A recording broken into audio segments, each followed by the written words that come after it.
Alright, so we're lucky enough to be joined here with Sunil Bhakri. He's currently working in the industry for disability and aged care.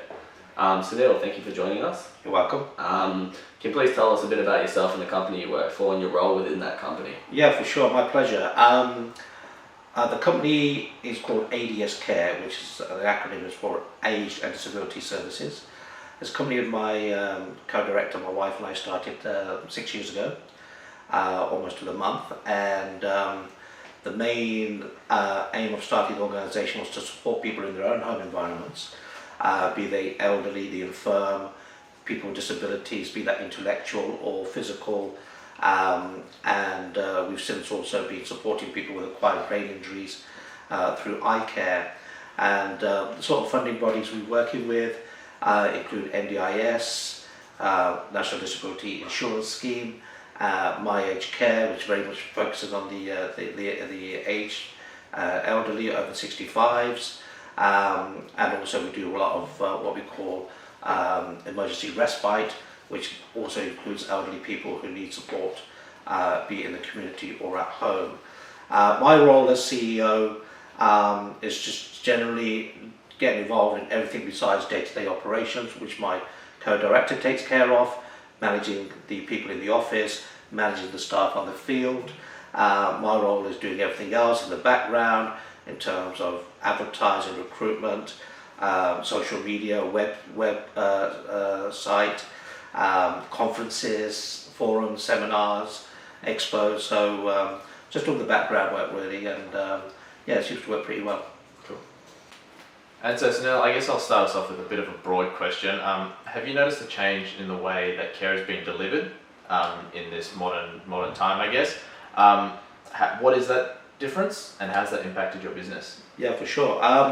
Well, two big dates to note really is, first of all, 1st of July 2013, when NDIS was launched in the Hunter and Newcastle area. That changed the way support was done in the whole country. Traditionally it was block funding, okay? Like I say, people used to come in and say, right, you now have to go to that agency, you now have to go to that agency, and the participants were told where to go. And then they had no control. NDIS said, sorry, you have all the control now, okay? And therefore you can now choose who you want to support. Now, if they're not happy with the support, through lack of experience, lack of integrity, whatever you want to call it, they can turn around and say, sorry, you know what, I've got a list, I've got the NDIS Commission web portal, I'll find another provider. And so what's it is, like anything in a competitive world, okay, is that you have to be at the top of your game to maintain your client base, if I can use that word. So it's sharpened up the traditional providers who used to think, well, okay, we're going to get the business anyway because, you know, we're big and all the rest of it. Now a lot of independents like us have come in, we're saying, no, it's all about personal care. It's all about, you know, understanding what the client wants and the participant wants and delivering that. And therefore it's improved the services that both elderly and people with disability are receiving, because ultimately they know if they don't deliver the goods, they're going to be, you know, pushed out for somebody else. So in a way that works pretty well. Overall, I mean, it's not a perfect system, but overall that keeps the providers on their toes. And as a provider ourselves, you don't go thinking about that, but you know, we have our own culture, we have our own way of working, and ultimately, you know, I like to think there's very little churn in terms of us losing clients, because we like to do things right, which is all about the individual, and it's not about us. And I guess my next question revolves around women.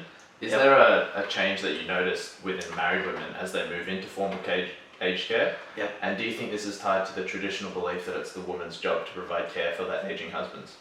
No, it's a fair question. I think obviously that there has been that traditional role where the wife, you know, looking after the husband, but really it's now become inevitable, and not because of I think the sex roles or the gender roles. I think it's because women live longer than men.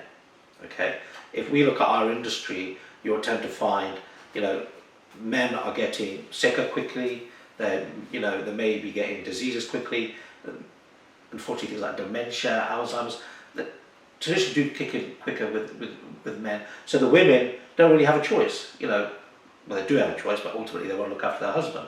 So the role has changed in a way because women have had to step up, but they've stepped up only because traditionally you find that the men are, if you go to the care homes at the moment, you'll see more women widows than you see widowers, and that's across the whole industry, whether it's at home, in a care facility, whatever. So I think that the roles, if you look at the old days, yes, women were totally expected to look after their husband, but now I think it's as they're living longer, the women don't really have much of a choice because they're living maybe 5-10 years longer than their husbands. So that's what we've seen in the industry. And then obviously going back to the point I made earlier is that as the women are getting older as well, they need care. So then they're relying on children, they're relying on providers, they're relying on the community or facilities, etc., etc. So I think they have a lot more options now than they would have had 20-30 years ago, which is better for those married women as they get older themselves. So the next question we would like to ask you would be, what are the thoughts around the body playing a role in the way people with disabilities are perceived within society? For sure. Okay. Well, first of all, I want to emphasise that the body, as you call it, the common term being used in the industry now is the participant. So that's been introduced primarily by the NDIS and now has become a sort of a one for all term within the industry, or recipient, but participant is a more common one. So participants obviously on the physical side, the fact they have the physical disability is normally very obvious, as opposed to an intellectual disability, be it like autism or other areas. They're not so obvious to see, so people could walk past you who have an intellectual disability, you wouldn't know. With a physical disability, obviously you do know because you normally see it. They may be having a walking stick, they may be in a wheelchair, or they may need some sort of apparatus to in their normal day-to-day lives.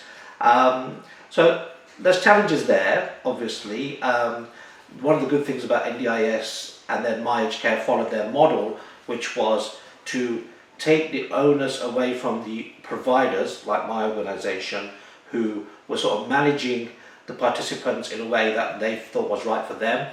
But what NDIS said was, okay, now we want to give you individual choice, you make your own decisions, and you have control over your funding, and you control over who you use. So that's helped people with disability to now have a more of a role and more of a say in who they use. So if they're not happy with the people they're working with or supporting them, they can move forward. So that's given them more independence. Now, ultimately, the community, the society, the world we live in, there's still going to be prejudices, there's still going to be preconceptions, if you like, about people with disabilities.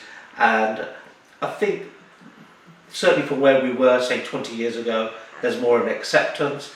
If you look at your shopping malls, if you look at your your community places of activities, be there social clubs, there's a lot of allowances made to accommodate people with disabilities. So as a community, we have got better.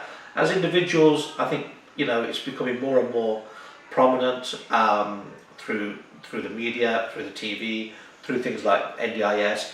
People are more aware of what's happening in the industry, and there's a bit more acceptance going on. But there's always going to be a bit of a stigma attached to people feeling the disability. In fact, we had a training course 2 days ago, and that was one of the things that we brought up in the meeting, was that when you walk in someone with a disability in a shopping mall, people will look at them, and that's something that I think the person with disability probably gets used to, as long as their carer is more conscious of it than the actual participant.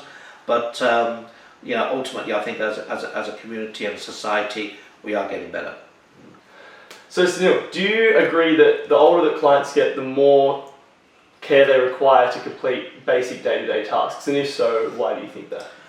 Yeah, obviously, as people get older, and we have a very aging community in Australia now, as you probably know. And look, there's naturally, as people get older, they're going to need more support.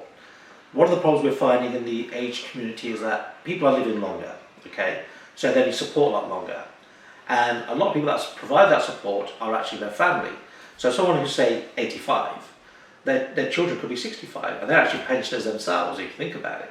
So in terms of the support they need, it can sometimes deteriorate because the people they've relied on all their lives, or most of their last 30, 40 years maybe, are now getting older, so they don't get the same quality of support, and therefore sometimes have to seek external areas, like service providers like us, I guess, But look, with the age factor, people are exploring other areas besides the family environment, purely because they can't rely on the family forever. And also, as a country, we've become more of a nuclear family. So in the past, where you've had extended families where the 3-4 generations may live in the same house, that's not really happening anymore. So people have become more isolated, and therefore they're not necessarily getting the care that they need. And that's why you find there's a lot more aged care facilities, etc., opening up, allowing people to go into environments where they might feel safer, more comfortable, and potentially better looked after.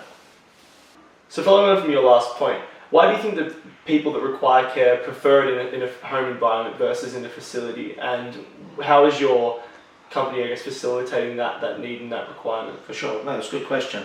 I think one thing that we're finding in the industry is that the government would prefer people to stay at home.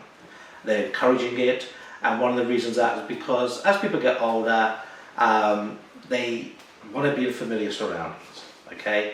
They may have lived in that house for 30, 40, 50 years, and to take them out and put them into an alien environment where they don't know their neighbour, they, not familiar with the actual unit or the house they're living in, it's quite scary for a lot of elderly people, you can imagine, especially if they've maybe lost a spouse, so it's even harder for them to move. So the home care is very important. The good thing is a lot of providers like us who emphasise home care, and we support home care, is that they can stay at home, we can go to their homes, the funding comes from Aged Care or NDIS, wherever it comes from, and we can go and support them. Whether they normally have a carer like a child or maybe even a partner or someone, but the point is there are companies like ours, like Alias Care, who can go out there and say, right, what do you need? Sit down with the NDIS planner, sit down with a Aged Care planner, right, what does this participant need? Okay, she needs personal care, she needs to go out in the community now and again, she needs to go to the doctors, she may need some home modifications made, and that's something that we can look after. So that's where the home care environment is working well, and therefore is being encouraged. The facilities now, if you look around anywhere around any major suburb now in Australia, there's aged care homes popping up every week practically. A lot of the religious institutions like Baptist or Wesley Mission and Anglicare, they have a lot of facilities everywhere, and they vary from nursing homes to aged care homes to just where people have bought a unit somewhere and want to be surrounded by like-minded people. That works for some people as well. There's no good and bad. It was whatever works for people as individual, but certainly from the government's point of view and the general industry's point of view, home care would be the ideal first choice, but it's not always an option.